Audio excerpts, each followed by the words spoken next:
Hey guys, how's it going? Sammy here with some reaction to Fulham's 6th win in a row away at Peterborough, a 1-0 win at the Western Homes Stadium yesterday as we go into the international break, just 2 points behind Bournemouth in the table. And well, it's been the perfect 5 or so weeks, really, hasn't it? Ever since we came back off that international break, the defeat against Coventry, it's been pretty much perfect. Only 1 goal conceded, 21 scored, including that incredible 7-0 win over Blackburn and the big 3-0 win over West Brom as well, which has given us this comfortable position that we find ourselves in second position. And yesterday, against probably the weakest side that we've played in that run of games, probably our toughest test. It was a really, really good victory yesterday against Peterborough. And the first time I feel like this season that we've had to grind out a win.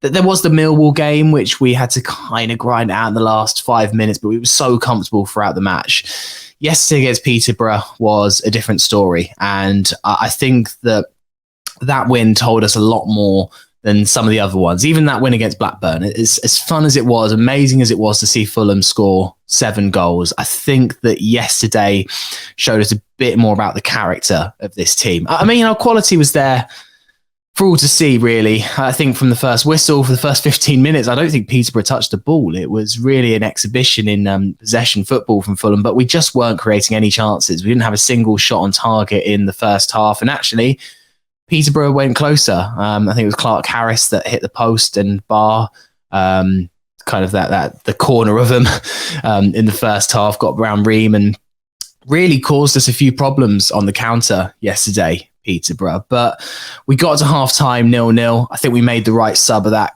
point, which was taking off Dennis Adoy for Kenny Tete. I think a few of our players were starting to look tired. Dennis in particular was really struggling and he was on a yellow card. It was pretty obvious that it seemed like the right time to bring Kenny Tete on and just give us some fresh impetus, particularly on that right-hand side where we were struggling and Dennis was just not really connecting too well with Wilson.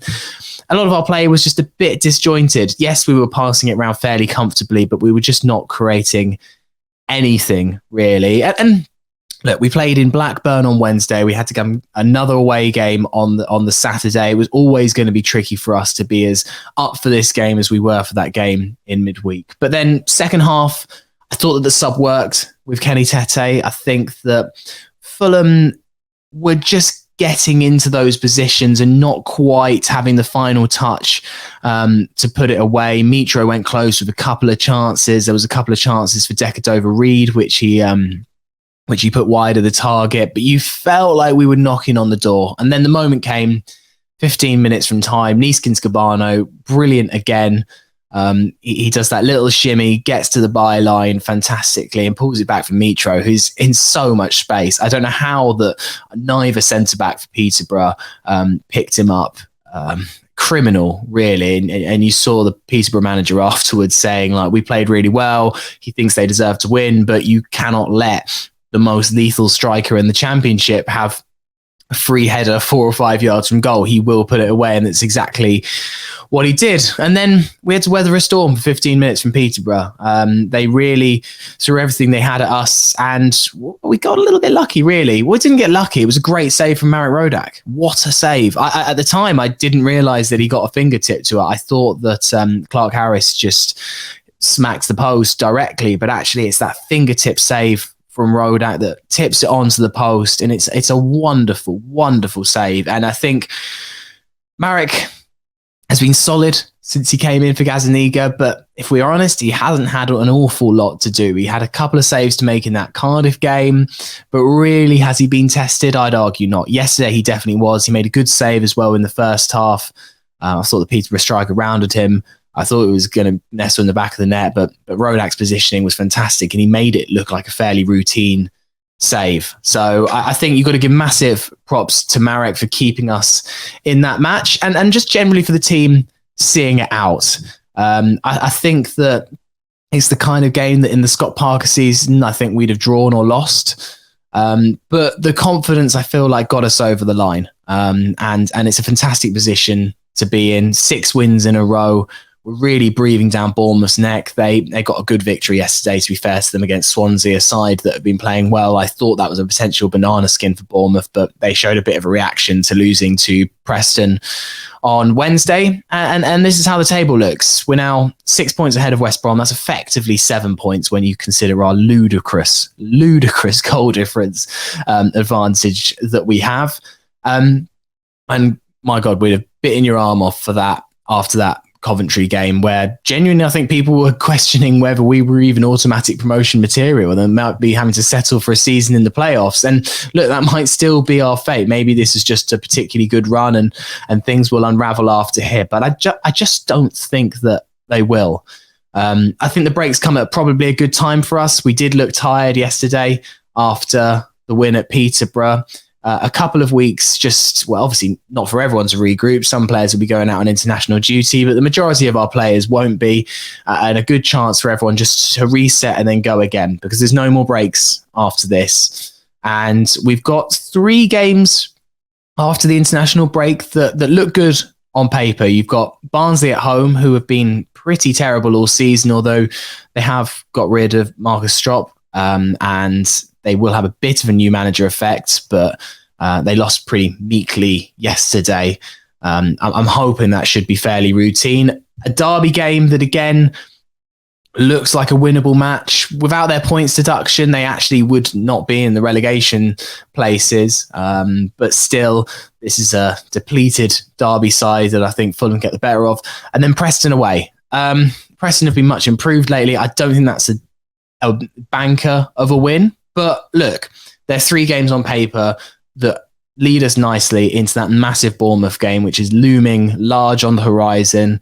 First game in December, and what a match that will be. And if Fulham can win those games up until then, well, then we'll be there or thereabouts with Bournemouth, either above them or very close to them points-wise in the table, which will make it a huge match. And really, it looks like the standout fixture in the next few weeks. But we've got to get there first. We've got to get it over the line. We've got 2 matches at Craven Cottage. You'd like to think that Fulham can put in some good performances. I think we'll come up, though, against more sides yesterday who are prepared to sit back, defend, and hit us on the counter.